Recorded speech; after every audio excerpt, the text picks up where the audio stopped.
Victory! It's another Victory Monday right here on the San Francisco 49ers Report as the Niners come through with the clutch, come from behind victory against the Los Angeles Chargers. So if you're stoked about another Niners dub, I want you to hit that thumbs up icon and like the video. And with that, let's start today's show.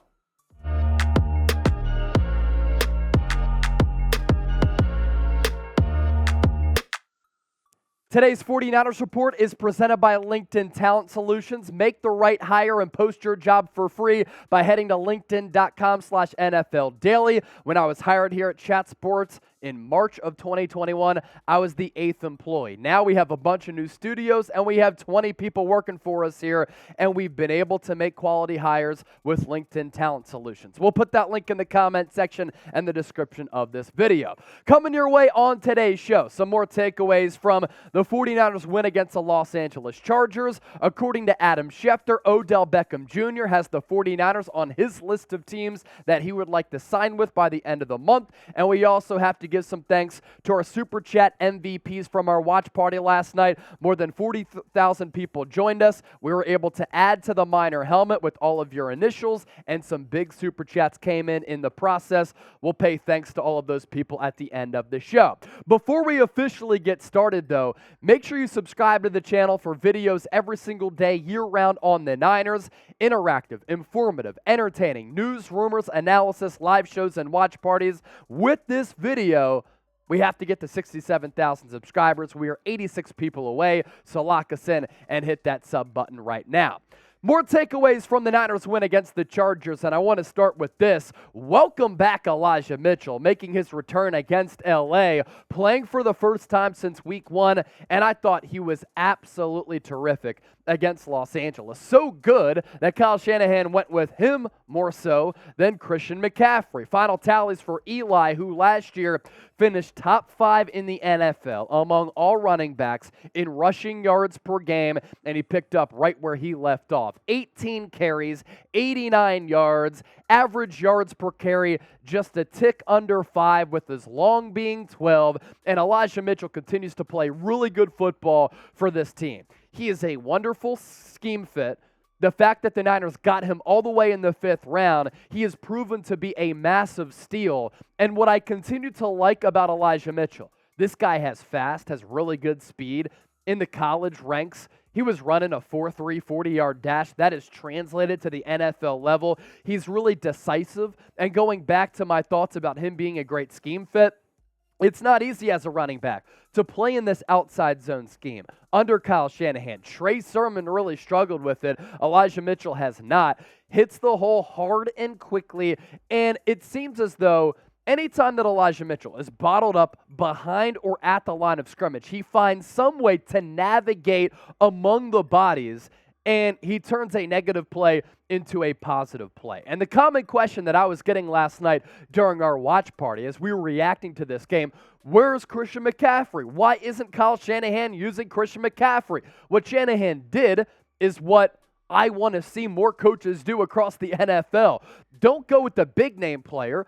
Go with the hot hand. McCaffrey, 14 carries for 38 yards, average yards per carry at 2.7. Clearly, Elijah Mitchell was feeling it. Clearly, he was playing better, and that was as evidence to what he was able to put forward in this Niners offense. He was the hot hand last night, and in all sports, you want to go with the player who's in a groove. That's what Kyle Shanahan did last night in going with Elijah Mitchell, and let's be real, this guy is a fantastic running back. From Eli to Jimmy Garoppolo, another win for Jimmy G. He now improves to 37-17 in his career as a starter, 35-17 with the 49ers, and he has now won 70% of his games in the Bay Area. And what he did last night was really impressive. You look at the numbers here, that's cool and all. What he did on third downs, even better. He was making some money on some of the critical money downs last night. 19-28 for Jimmy G, 240. Average yards per completion, 8.5. No touchdowns, no interceptions. What's funny is that Jimmy G has now won 10 games in his Niners career when not throwing a touchdown at all. But he continues to be really good and thrive on third downs. Let's take a look at his numbers on 3rd and 8 or more situations. Garoppolo is nearly flawless. 6 of 7, 90 yards, 4 first downs, and a couple of those plays, the 49ers needed a big one on third down, and he gave it to them. Really good on some of those aforementioned money downs. And I thought that play, that throw to Ray McCloud was one of his best in a Niner uniform. First of all, he dropped back in the pocket. He sensed pressure. He bought some time, maneuvered to his left, rolled to his right, and on the run to throw it in stride to Ray McCloud for a near 40-yard completion was a big moment in that football game, and we've seen Jimmy Garoppolo play well the last couple of weeks, and with that, his confidence is on the uptick. So who do you think was the MVP from Niners-Chargers last night on Sunday Night Football? We talked about two guys, okay? We talked about Elijah Mitchell and Jimmy Garoppolo. Was it somebody else? Because I also thought Jordan Willis was really good as well. Let me know right now in the comment section. As I mentioned off the top of the show, the 49ers Report is presented by LinkedIn Talent Solutions, and these days, every new potential hire can feel like a high-stakes wager for your small business. You want to be 100% certain that you have access to the best qualified candidates available, and that's why you have to check out LinkedIn Jobs. LinkedIn Jobs helps you find the right people for your team faster and for free. And that's what Chat Sports was able to do with me and producer Trace Gerard here. Then you can add your job in the purple hashtag hiring frame to your LinkedIn profile to spread the word to everybody else out on LinkedIn that you're hiring. Simple tools like screening questions make it easy to focus on the candidates with just the right skills and experience so that you can quickly prioritize who you'd like to interview and hire. It's why small businesses rate LinkedIn Jobs #1 in delivering quality hires versus all leading competitors. And you want to finish the year strong with your business. We're already in the middle portion of November. If you've been having a good year up to this point fiscally, you don't want to go on some downward trajectory. So LinkedIn Jobs helps you find the best qualified candidates that you want to talk to faster, and you can post your job for free at linkedin.com/NFL Daily. That's linkedin.com/NFL Daily to post your job for free. Terms and conditions do apply. What else I liked about the Niners win against the Chargers? Obviously, they get that record of 5-4 going into Monday Night Football this upcoming week against the Arizona Cardinals, who are hurt, coming off a win against the Los Angeles Rams in Mexico City, where the Niners technically have an away game, but it's going to be a home away from home game because we know that the faithful is going to show out in Mexico City. It's a comeback for the Niners. They were down 13-3 in the second quarter, and the offense looked dead in the water. They turned it around in that second half, led by the defense, which did pitch a shutout after the break at halftime. Solid offense in the second half. I still want to see the 49ers score touchdowns over field goals. That's something that they have to get cleaned up, especially if they have Super Bowl aspirations. And welcome back, Jordan Willis. Guy comes back from IR and had a really good game along the defensive line for San Francisco. Now we shift gears to the latest on Odell Beckham Jr. We're going to get to what Adam Schefter said, but Jay Glazer here on Monday saying that the Dallas Cowboys and the 49ers, the top two teams in the running for OBJ, with the Green Bay Packers being there as well.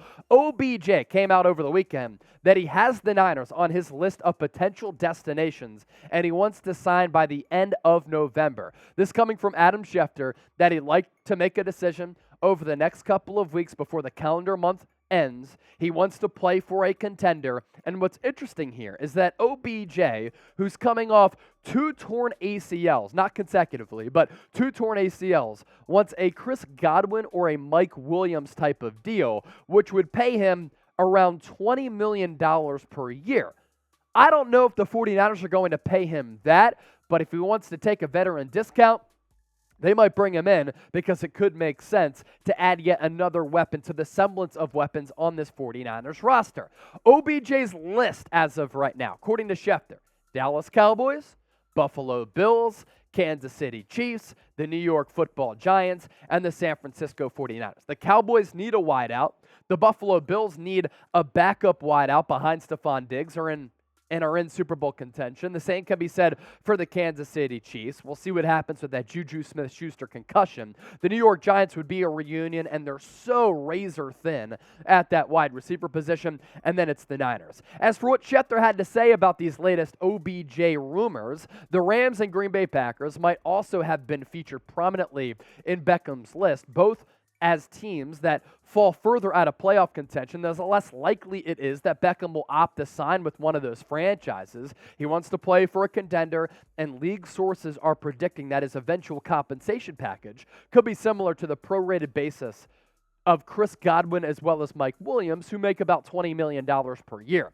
NFL evaluators believe that Beckham's talents are at least on level with players like Godwin and Williams, not to mention his marketability, which could only help his leverage. If Beckham, were to play the final quarter of the season at similar prorated pay to Godwin or Williams, he could make about $5 million for the remainder of this year. Lastly, teams also believe that Beckham, looking for a multi-year deal, which could potentially give them additional flexibility in structuring a deal that would work for both the free agent wide receiver and his new club. A lot of you are probably asking about the financial components that come with maybe signing Odell Beckham Jr. In 2022 right now, the 49ers have $6.5 million in cap space. In 2023, they have $14.5 million in cap space. I imagine there will be some contract restructures going into next season to increase that number of 14.5, couple of players that they can restructure.